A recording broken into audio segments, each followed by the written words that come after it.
नमस्कार दोस्तों, स्वागत है आपका अरोड़ा आईएएस अकेडमी में। हम ट्रिक की वीडियो पे काम कर रहे हैं। इसके पहले कि हमने 2 वीडियोस बना चुके हैं और उस 2 वीडियो में हमने आपको स्टार्टिंग के कुछ 4-5 क्वेश्चन बताए थे, उसके बाद कुछ ट्रिक पे क्वेश्चन बताए थे। तो ठीक है, अभी जो आज क्वेश्चन लेके मैं आया हूँ आपके सामने, वो भी देखिए उसी पैटर्न पे है, बस आपको पकड़ने की ज़रूरत है कि सॉल्व कैसे होगा। तो आइए पहले देखते हैं। आज के वीडियो का पहला क्वेश्चन है आपका 2020 का ही है, ठीक है, 2020 का ही क्वेश्चन है। ये देखिए, निम्नलिखित कथनों पर विचार कीजिए। ठीक, ध्यान सुनिए, निम्नलिखित कथनों पर विचार कीजिए। आपको सोचना है इसके विषय में। पहली चीज़ तो जब आप क्वेश्चन पढ़ें तो आप देखें कि कह क्या रहा है। विचार करिए, विचार करिए मतलब सोचना। ठीक, 4 ऑप्शन दिए हुए हैं। पहला स्टेटमेंट पढ़ते हैं। पिछले दशक में भारत श्रीलंका व्यापार के मूल्य में सतत वृद्धि हुई है। अब देख लीजिए इधर, पिछले दशक मतलब अगर दशक की बात करें कि 10 साल का जो एक टाइम पीरियड होता है, उसमें भारत और श्रीलंका के जो व्यापारिक संबंध हैं उसमें लगातार वृद्धि हुई है।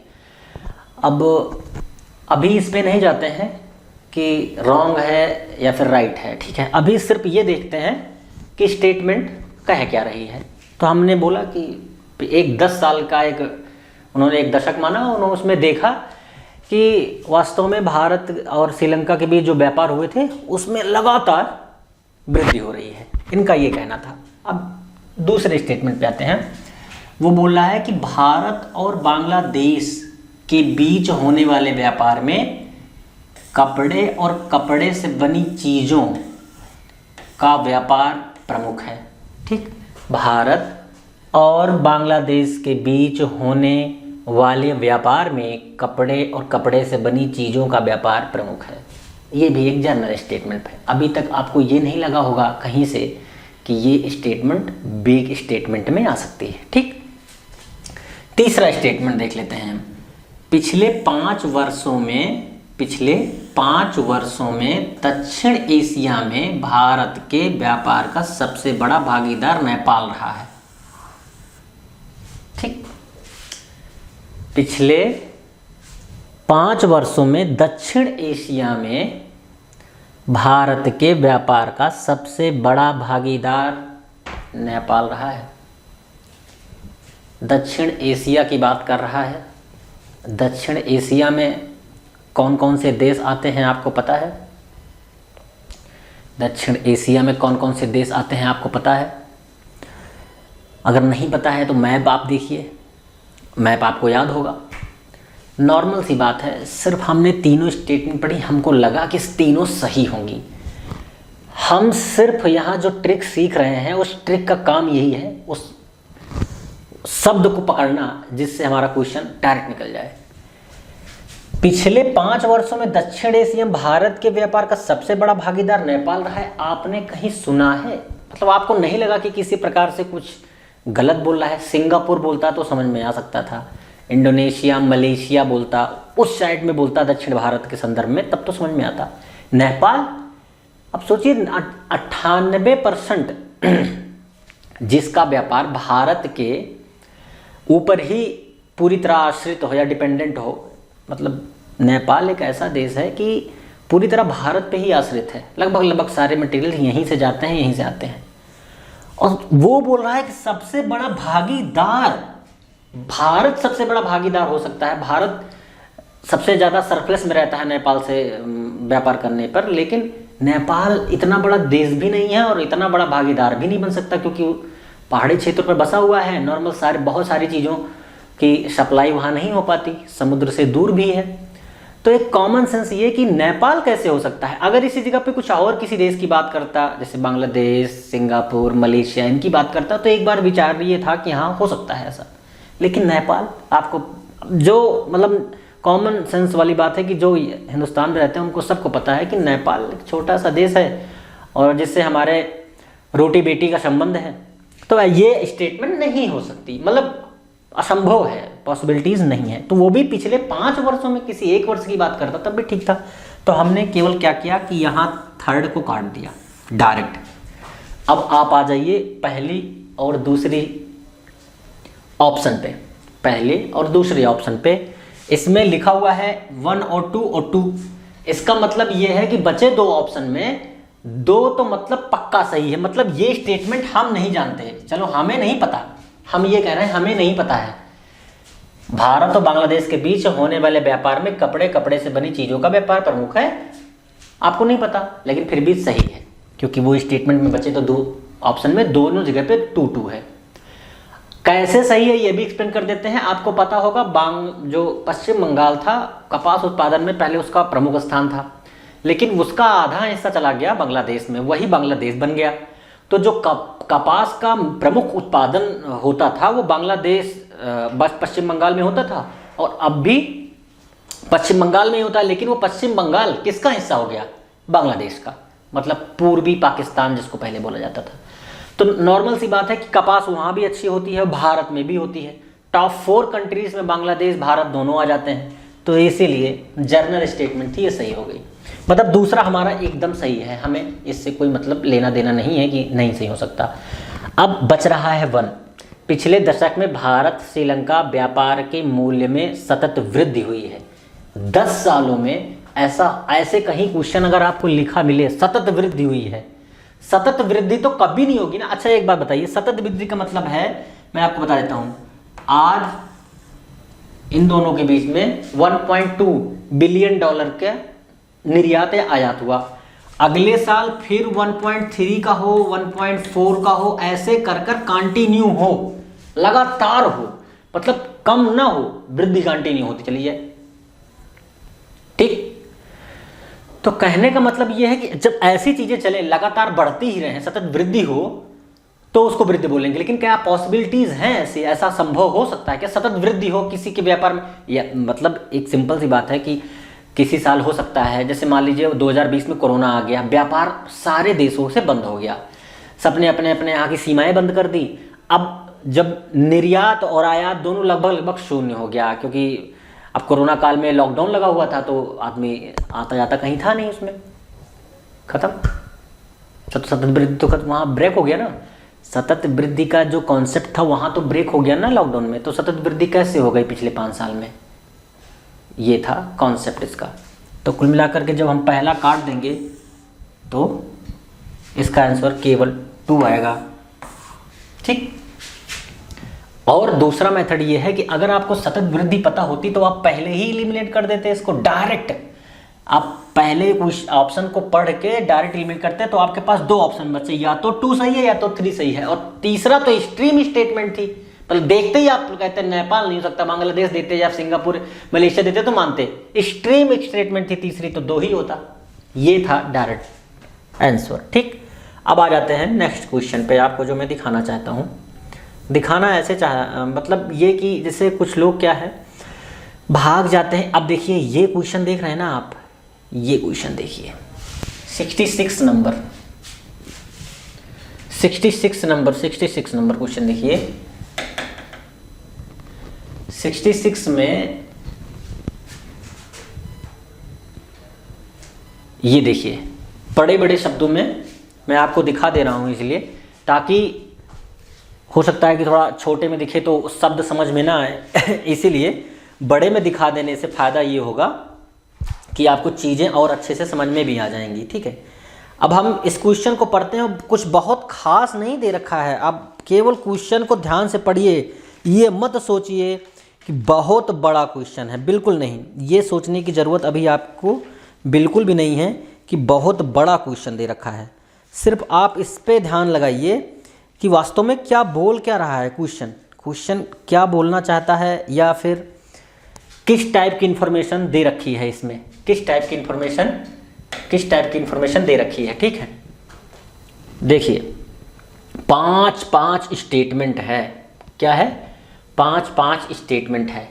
अब यहाँ पर आपको जो पकड़ने वाली ज़रूरत है, अब जैसे नॉर्मल क्या होता है कि जब इतने बड़े क्वेश्चन आते हैं ना तो लोग भाग जाते हैं, क्वेश्चन सॉल्व ही नहीं करते। सच्चाई यही है कि यही क्वेश्चन आपसे सॉल्व होंगे, बाकी नहीं हो सकते।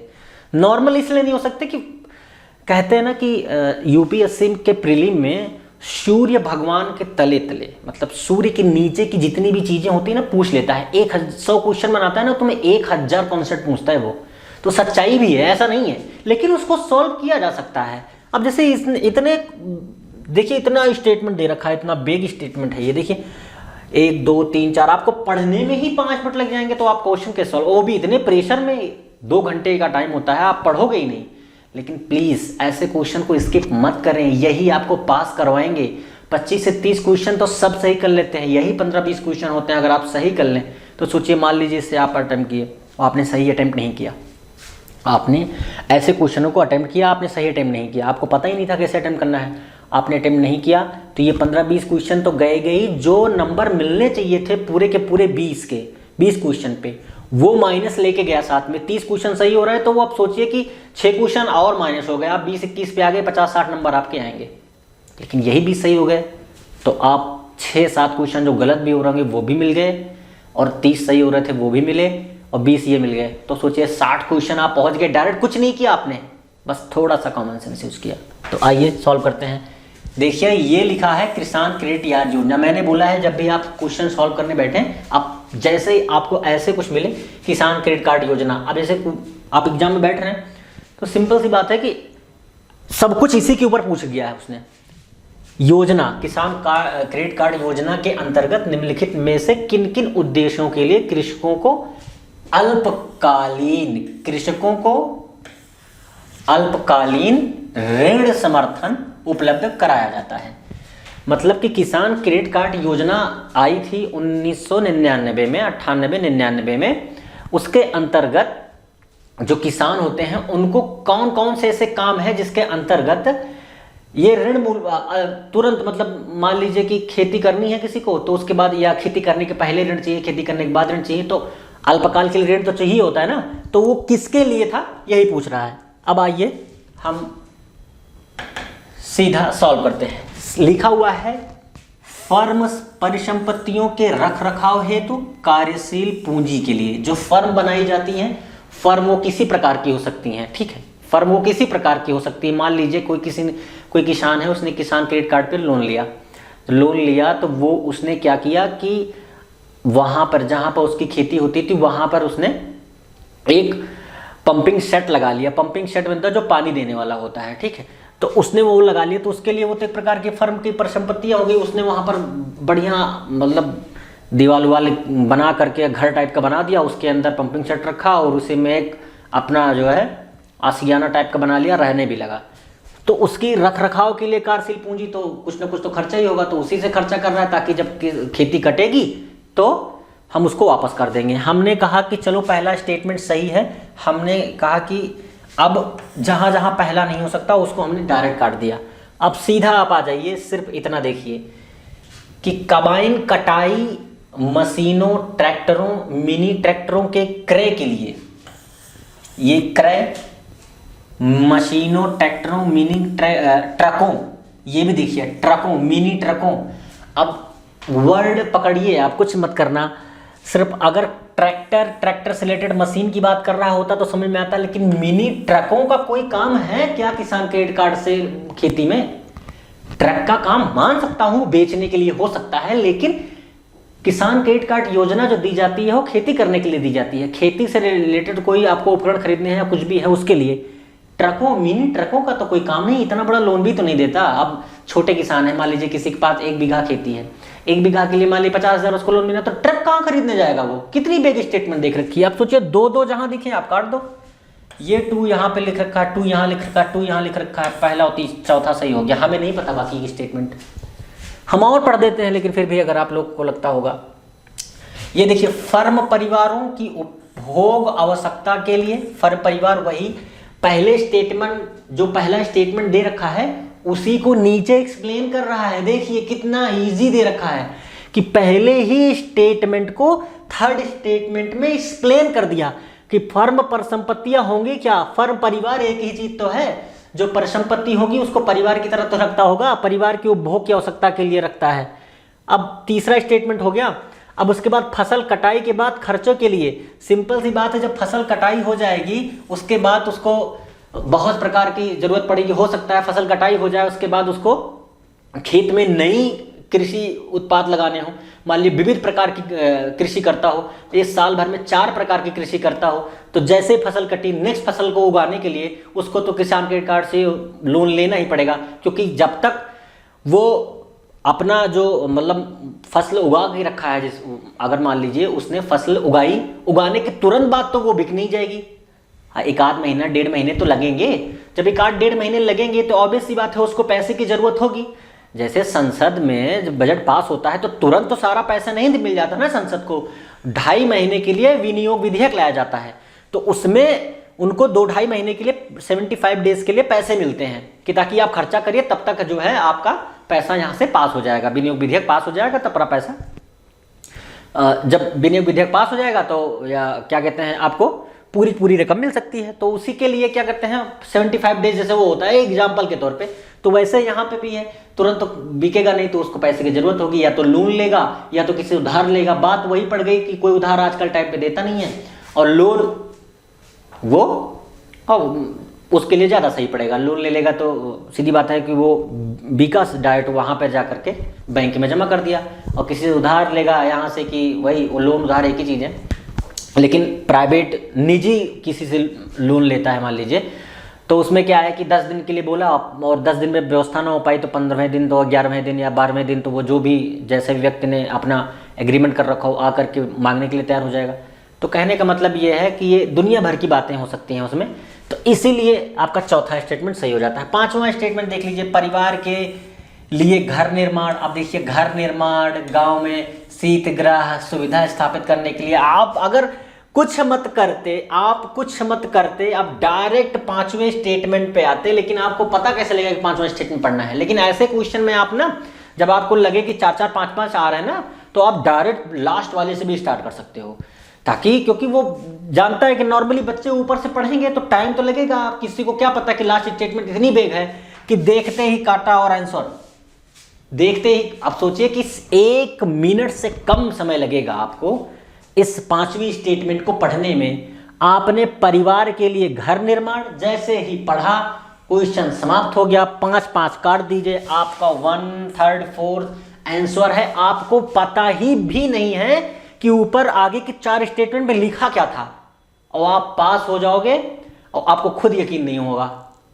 ये होता है, सच्चाई ये है। जो यूपीएससी में या IAS में टॉप करते हैं लोग, यही होता है उनके साथ। पता ही नहीं होता कि मैं टॉप कर जाऊंगा, लेकिन जो हो जाते हैं, अरे मुझे तो 200% पता था, अरे मैंने इतनी पढ़ाई कर रखी थी, विश्वास मानिए 7 साल से नहाना छोड़ दिया मैंने।